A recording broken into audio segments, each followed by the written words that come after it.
Good morning, students. Today we are going to learn chapter 4 Prose, the lesson The Submit, written by Edmund Hillary. So here this lesson is said to be written by the author. Edmund Hillary எழுதுனது போல இந்த lesson இருக்குது.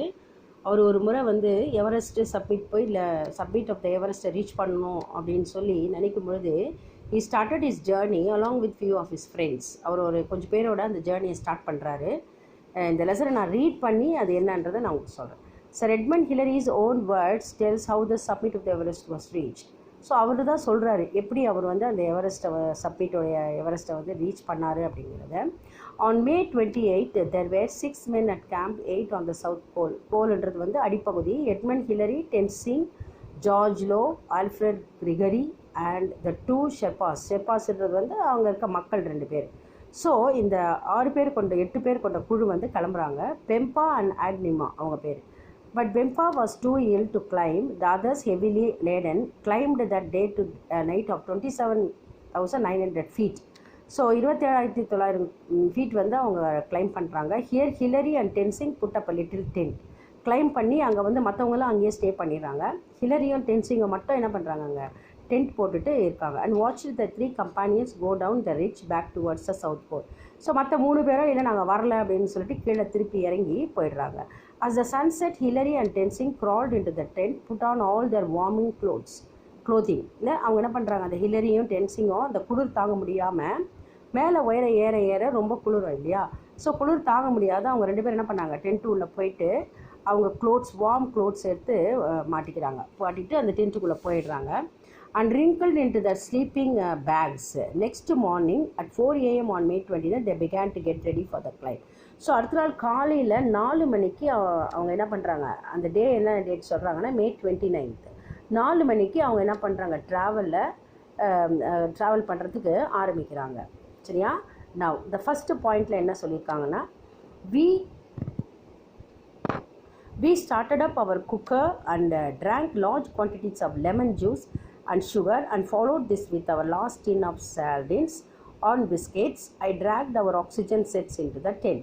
So என்ன பண்ணுறாங்க இவங்க, cookers மீன்ஸ்னால் என்னது, அவங்க கொஞ்சம் சாப்பாடு எடுத்துக்கிட்டு நல்லா வந்து இது drank large quantities of lemon juice குடிச்சிடுறாங்க வித் சுகர். அந்த ஆக்சிஜன் இல்லாமல் நம்ம மேலே ஏற முடியாது இல்லையா. ஸோ ஆக்சிஜன் பேக்கெல்லாம் அவங்க என்ன பண்ணுறாங்க மாட்டிக்கிட்டு அந்த cleaned the eyes of them and then rechecked and tested them. எல்லாம் டெஸ்ட் பண்ணிக்கிறாங்க ஆக்சிஜன்லாம் சரியாக இருக்கா. ஏன்னா மேலே ஏற அவங்களுக்கு என்ன ஆகும், மூச்சுத்திறன் வந்துடும் இல்லையா, ஆக்சிஜன் பேக் சரியில்லைன்னா. ஸோ எல்லாத்தையும் டெஸ்ட் பண்ணிவிட்டு அவங்க கிளம்புறாங்க. See the second point. I had removed my boots which had become wet the day before and they were now frozen solid. So I cooked them over the fierce flame of the premises and managed to soften them up. So he seeing his boots has become very wet. இல்லை அந்த பனியில் பார்த்தீங்கன்னா அந்த boots எல்லாம் வந்து சீக்கிரம் நனைஞ்சு போயிடும். அப்போ ஒரு ஃப்ளேம் உருவாக்கி அந்த ஃப்ளேமில் வந்து அந்த பூட்ஸ் எல்லாம் என்ன பண்ணுறாரு, கொஞ்சம் வார்ம் பண்ணிக்கிட்டு அவர் வந்து இது பண்ணுறாரு. ட்ரெஸ் எல்லாம் அவுட் டவுன் க்ளோத்திங். ஸோ அந்த க்ளோத்திங் எல்லாம் அவங்க அதுக்கேற்ற உடைகளெல்லாம் போட்டுக்கிறாங்க. வி டான்ட் அவர் விண்ட்ப்ரூஃப்ன்றது வந்து காற்றே புகாதபடி. And on our hands we pulled 3 pairs of gloves. ஒரு பேர் போட்டால் they will feel the warmth இல்லையா. அதனால் அவங்க என்ன பண்ணுவாங்க, ரொம்ப சில்லுன்னு ஆகிடுமேன்னு சொல்லிட்டு அவங்க 3 டைப் ஆஃப் க்ளவுஸ் போடுறாங்க. ஒன்று சில்க், இன்னொன்று உல்லன், இன்னொன்று விண்ட் ப்ரூஃப் நான் சொன்னேன் இல்லையா, காற்று புகாத. உல்லன் அப்படின்னு சொல்லும் போது கம்பளி, சில்க்குனால் ஆன ஒரு க்ளவ். அந்த க்ளவ் எல்லாம் போட்டுக்கிட்டு அவங்க என்ன பண்ணுறாங்க, they are getting ready to move towards on top. Third point, at 6:30 a.m. we crawled out of the tent into the snow, hoisted our 30 pound என்பது பவுண்ட் 30 pound ஆக்சிஜனை நிரப்பிக்கிறாங்க. அவங்க என்ன பண்ணுறாங்க, ஸ்லோவாக மார்னிங் 6:30க்கு என்ன பண்ணுறாங்க, அந்த டென்ட்டை விட்டு they are coming out. Our masks, they are wearing their mask, oxygen into our lungs. So oxygen எடுத்து மாட்டிக்கிறாங்க. Now we are ready to go. அவங்க என்ன பண்ணுறாங்க, they are ready to move. Tenzing kicked steps in a long traverse back towards the bridge and we reached its crestன்றது அந்த உச்சி, where it forms a great snow pump at about 28,000 feet. 28,000 feetக்கு அவங்க என்ன பண்ணுறாங்க, ஏறிடுறாங்க. From here the ridge narrowed to a knife edged and as my feet were now warm took over the lead. So யார் முன்னாடி போகிறது, டென்சிங் வந்து he is going forward and he is followed by Hillary. So இவங்க 2 பேரும் என்ன பண்ணுறாங்க, ஒருத்தர் பின்னாடி ஒருத்தர் முன்னாடி ஏறி பின்னும் முன்னாடியுமா they are traveling. Now we'll see the fifth point. The soft snow made a route on top on the ridge both difficult and dangerous. The path was very difficult to move. Very difficult and dangerous also. They should be very careful when they move on the top. ரொம்ப மேலே போகும்போது ரொம்ப அவங்க கேர்ஃபுல்லாக போகணும். இல்லைனா என்ன ஆகிடும், காலை வழுக்கி விட்டுரும். And which sometimes held my weight but often gave way suddenly. So அந்த வெயிட்டை வந்து அதை தாங்கினா கூட ஒரு பயம் எனக்குள்ளே இருந்தது. After several hundred feet, we came to a tiny hollow and found there 2 oxygen bottles left on the earlier. So கொஞ்சம் கிலோமீட்டர் அவங்க போன உடனே மேலே பார்த்தீங்கன்னா என்ன ஆச்சுன்னா, ஒரு இடத்துல வந்து 2 ஆக்சிஜன் பாட்டில்ஸ், ஆக்சிஜனோட கொஞ்சம் ஆக்சிஜன் இருக்குது அதில், அதோட 2 ஆக்சிஜன் பாட்டில்ஸ் அங்கே பார்க்குறாங்க. அட்டெம்ப்ட் பை இவான்ஸ் அண்ட் பவுண்டி. ஸோ முன்னாடி வந்தவங்க யாரோ அதை விட்டுட்டு போயிருக்கணும் அப்படின்னு 2 பேரும் பேசிக்கிறாங்க. I scraped the ice off the gauges was relieved to find they still contain several hundreds litres of oxygen. பாரு ஆக்சிஜன் அதில் எவ்வளோ லிட்டர்ஸ் மீதி இருக்குது. Enough to get us down to the South Pole if used sparingly. So நம்ம கொஞ்சம் கான்ஷியஸாக use பண்ணால் we can make use of the oxygen when we are returning from reaching the top அப்படின்னு இவங்க பேசிக்கிறாங்க. Sixth point, I continued making the trial on up the ridge leading up for the last 400 feet to the southern summit. The snow on this face was dangerous but we persisted in our efforts to beat a trial up it. So விடாப்படியாக அவங்க ஏறுறாங்க. ரொம்ப கஷ்டமான ஒரு இதுவாக தான் இருந்தது அவங்களுக்கு. இருந்தாலும் அவங்க ஓட்டை ஏற்பட்டு ஒரு ஸ்டெப்ஸ் மாதிரி உருவாக்கி அதில் காலை வச்சு என்ன பண்ணுறாங்க, they are moving forward to reach the summit. We made frequent changes of lead. As I was stamping a trail in the deep snow, a section around me gave way and I slipped back through 3 or 4 of my steps. பாரு அவங்க Edmund ஹில்லம் தான் first போகிறாரு. அவங்க என்ன பண்ணுறாங்க, அது வந்து அந்த இடத்த பேத்து என்ன பண்ணுறாங்க, ஒரு டீப் ஸ்னோ கட்டை உருவாக்கி ஸ்டெப்ஸ் மாதிரி போகிறாங்க. ஆனாலும் அது சில இடத்துல என்ன பண்ணுறது, அவங்கள ஸ்லிப் ஆகி வழுக்கி விட்டுட்டு திருப்பி கீழே வந்துடுறாங்க. இப்படியே அவங்க 2 பேரும் ஒருத்தர் மாற்றி ஒருத்தர் ஏறுறாங்க. I discussed with Tenzing that as well going on and he although admitted that he felt unhappy about the snow condition. So he is not happy. Tenzing is not happy that snow condition ரொம்ப கஷ்டமாக இருக்குது, எப்படி நம்ம போகிறோமோ அப்படின்னு சொல்லிட்டு கொஞ்சம் he is planning to go. I decided to go on and we finally reached firmer snow higher up and then chipped steps up the last step slopes and cramped on to the south peak. It was now 9 AM. So 9 AM என்ன பண்ணுறாங்க, steps create பண்ணிவிட்டு அவங்க ஒரு அளவு டிஸ்டன்ஸை வந்து அவங்க வந்து reach பண்ணிடுறாங்க. 9th point, we cut a seat for ourselves just below the south summit and removed our oxygen apparatus. So அவங்க எப்படி ஸ்டெப்ஸ் கட் பண்ணுறாங்களோ அதே போல் சீட் மாதிரி உருவாக்குறாங்க. அந்த ஸ்னோ வந்து கட் பண்ணி சிட்டிங் சீட் மாதிரி ஒரு சின்ன பெஞ்ச் மாதிரி உருவாக்கி they are trying to sit on that but it is not strong enough for them to sit. இருந்தாலும் கொஞ்சம் ரெஸ்ட் பண்ணலாம் அப்படின்னு சொல்லிட்டு உட்காந்து ரெஸ்ட் பண்ணுறாங்க. கொஞ்ச நேரம் அந்த ஆக்சிஜன் அப்பரேட்டஸ் வந்து ரிமூவ் பண்ணுறாங்க just for relaxation. As our first partly full bottle of oxygen was now exhausted, we had only 1 full bottle left. So ஒரு பாட்டில் எக்ஸாஸ்ட் ஆகிடுச்சு, இன்னொரு பாட்டில் தான் அவங்கக்கிட்ட ஆக்சிஜன் இருக்குது. apparatus was now much lighter. இப்போ oxygen குறைஞ்சதுனால அந்த apparatus என்ன பண்ணுறது, அது கொஞ்சம் லைட் ஆகிடுது. weighing just over 20 lb. முதல்ல அவங்க 30 lb பவுண்ட் வச்சுருந்தாங்க, இப்போ 20 பவுண்டாக அது மாறிடுது. cut steps down of the south summit, I left some the freedom and well-being. So like this they are going on moving to reach the summit. As my ice axe bit into the first step slope of the ridge, my high hopes were realized. The snow was crystalline and firm. 2 or 3 blows of the ice axe produced a step large enough for an oversized high altitude boots firm thrust of ice axe and would sink halfway of the staff, giving a solid and comfortable belaying. So இவங்க பண்ணுற எல்லா விஷயங்களும் வந்து கொஞ்சம் கம்ஃபர்டபுளாக அவங்க feel பண்ணுற மாதிரி இருந்தது. They felt so comfortable to move towards to reach the summit of the Everest. Then 11th point, we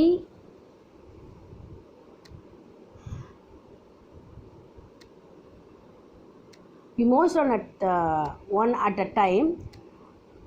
I would cut a 40-foot line of steps. Tenzing belayed me while I worked. Then in turn I would sink my shaft and put a few loops of rope around it.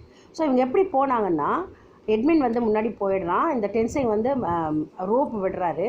So கொஞ்சம் feet பண்ணது அரவுண்டாக அவங்க கட்டிட்டு ஒரு இது மாதிரி சொருகுறாங்க. அதான் இங்கே கொடுத்துருக்குல்ல இந்த டூல்ஸ் எல்லாம், இந்த ஐஸ் ஆக்ஸ், ஐஸை குத்தி எடுக்கிறதுக்கு ப்ரோச்சரப்பட்ட ஐஸ் ஹேமர் வச்சு அடிப்பாங்க, கிராம்ப்டன். இதை வந்து போட்டாங்கன்னா அது வந்து இது நம்ம நங்கூர மாதிரி இருக்கும், அதை பிடிச்சிக்கும். அதை சுற்றி ரோப்பை கட்டிட்டாங்கன்னா அவங்க என்ன பண்ணாங்க, அதை பிடிச்சி ஏறும்பொழுது அது ஸ்ட்ராங்காக அந்த இடம் வந்து அந்த பிடிச்சிக்குமா.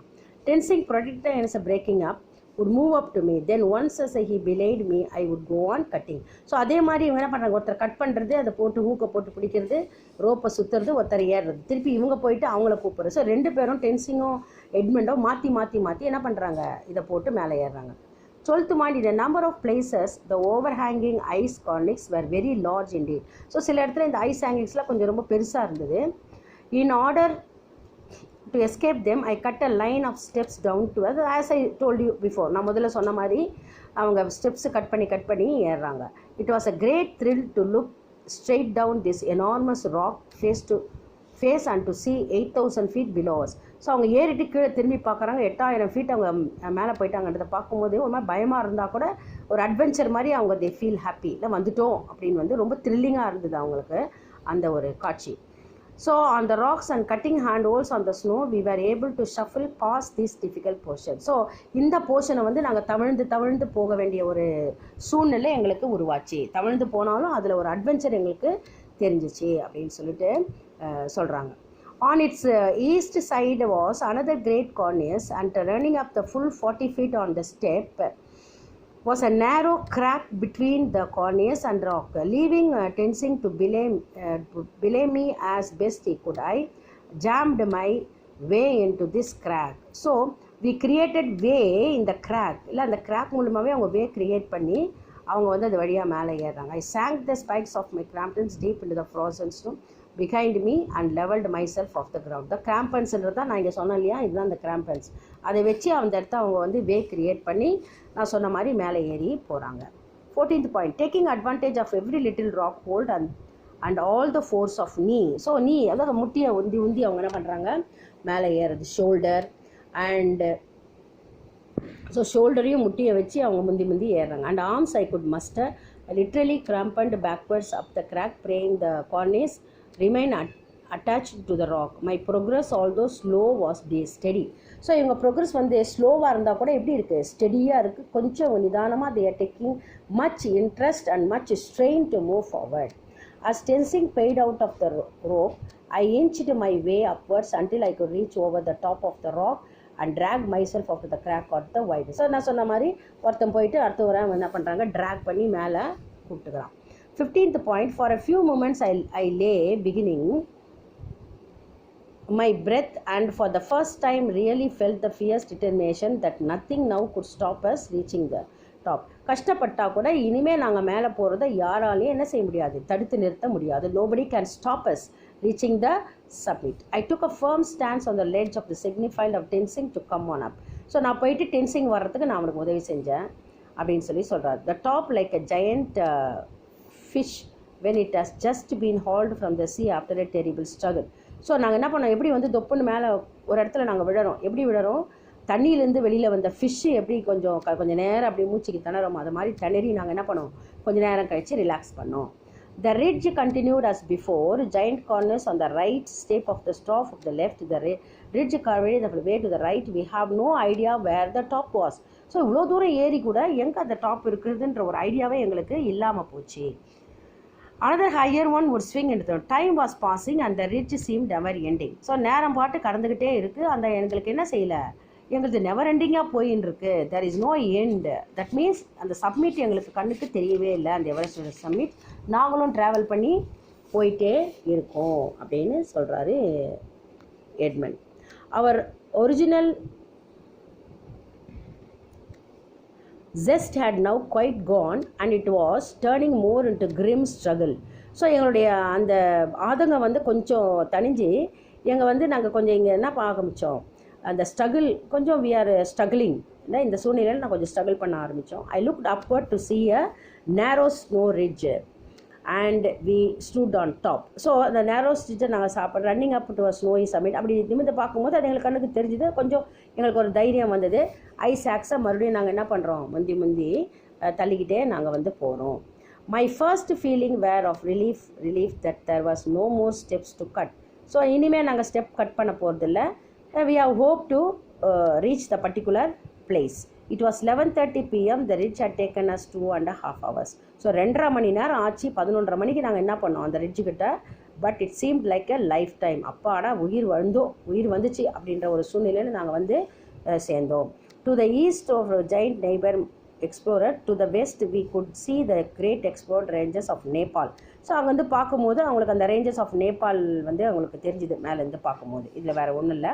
த most important photograph felt I shoot was the north ridge. North ரிட்ஜ்ன்றத ஒரு ஃபோட்டோகிராஃப் இருக்கிறாரு ஷோயிங் நார்த் போல். அந்த இடத்த அது வந்து காட்டுது. Climbers of 1920s and 30s they may climbed on that. அதெல்லாம் பற்றி சொல்கிறாரு. I was becoming rather clumsy. கிளம்சின்னா என்ன, ரொம்ப ட்ரெஸ் எல்லாம் அழுக்காகி ரொம்ப ஸ்வெட் ஆகி இல்லை ஒரு மாதிரி என்ன ஆகிடுறாரு, ரொம்ப டிஸ்ஃபிகர்ட் ஆகிடுறாரு. ரொம்ப அழகாக ஏறினவங்க கொஞ்சம் ஒரு மாதிரி டயர்ட் ஆகிடுறாங்க. I quickly replaced my oxygen set. So உடனே என்ன பண்ணுறாரு, ரீப்ளேஸ் அவர் ஆக்சிஜன் செட்லாம் வந்து ரீப்ளேஸு பண்ணிக்கிறாரு. Meantime Tenzing had made a little hole in the snow. அவர் வந்து அந்த ஸ்னோ வந்து குத்தி குத்தி ஹோல் உண்டாக்குறாரு. ஹோல் உண்டாக்கும் போது பார்த்தீங்கன்னா அங்கே என்ன தெரியுது அவங்களுக்கு, ஃபுட்டு இருக்குது, சாக்லேட்ஸ் இருக்குது, பேக்கெட்ஸ் ஆஃப் பிஸ்கெட்ஸ், இதெல்லாம் வந்து லாலிஸ், இதெல்லாம் யாரும் அவங்க குழி நோண்டி என்ன பண்ணியிருக்காங்க, புதைச்சி வச்சுட்டு போயிருக்காங்க. தே மேபி ஃபார் காட் அப்படின்ற மாதிரி இங்கே சொல்கிறாங்க. அதனால் இவங்களும் என்ன பண்ணுறாங்க, I too made a hole in the snow and place the crucifix. க்ரூசிஃபிக்ஸ்னால் என்னென்னா கிராஸ். இந்த கிறிஸ்டியன்ஸ் எல்லாம் யூஸ் பண்ணுவாங்க இல்லையா, ஜீசஸ் கிரைஸ்ட்டு சர்ச்சிலலாம் பார்ப்பீங்க. அந்த கிராஸ் வந்து அந்த டென்சிங் என்ன பண்ணுறாரு, அதை நோண்டி அந்த கிராஸை வந்து அங்கே வந்து சொருகி வைக்கிறாரு. அது ஒரு காடுக்கு கொடுக்குற மாதிரி. After 15 minutes I move down off summit to our steps wasting no time. So அதுக்கப்புறம் வந்து நாங்கள் என்ன பண்ணோம், சப்மிட்டுக்கு மூவ் பண்ணிட்டோம், டைம் வேஸ்ட் பண்ணாத. ஆக்சிஜனும் எங்களுக்கு என்ன ஆகுது, டிமினிஷிங், குறைய ஆரம்பிக்குது.